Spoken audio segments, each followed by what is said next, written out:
Thousands of Native Americans and those with some Indian blood call Northeast Ohio home.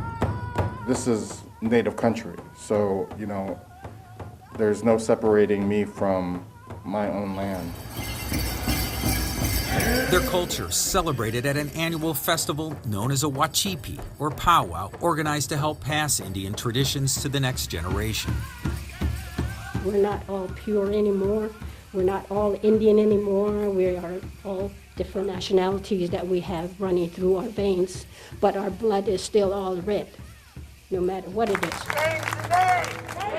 But these Cleveland Indians have been defined by their annual opening day demonstrations,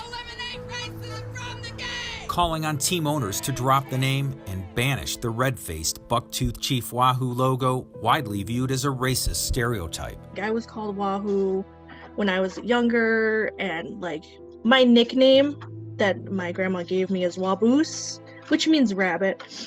But people would hear my family calling me that, and they would call me Wahoo because it sounded the same, I guess.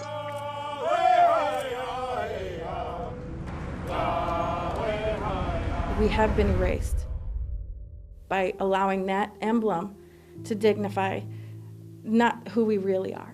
It has been like ripping open an open wound that's always been trying to heal. Part Mexican and Waukee Indian, Jessie Vallejo is a massage therapist and doula who shares a Cleveland studio space with several Native American groups and wellness practitioners. We have a multilingual families, multiracial, multi-ethnic, and at this point in history, we're everywhere. We're not just confined to the borderlands, and we've been in Ohio for generations.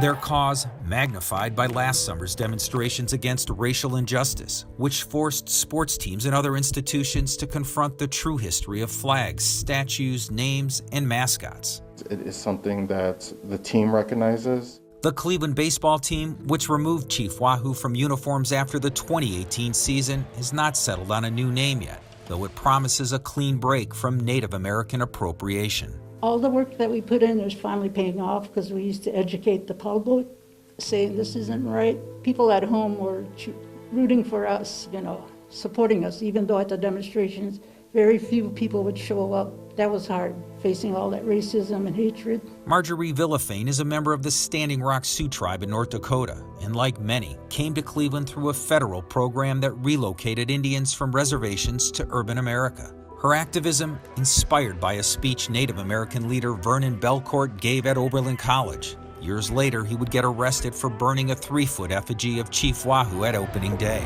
Play baseball and start playing Indian.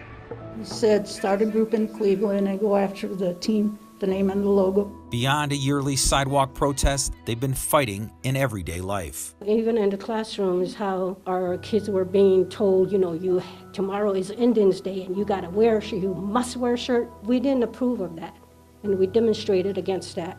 We had parents or going to the classes and telling them that this is not appropriate. You're hurting our children. Tori Necklace and her husband are raising 3 small children in Shaker Heights. They're happy the team's name and logo are fading away. I think it's a good thing, because now children won't be raised going through stores and seeing Wahoo and seeing the red character, and my children won't have to see that either. And hoping baseball fans and others will now truly see them.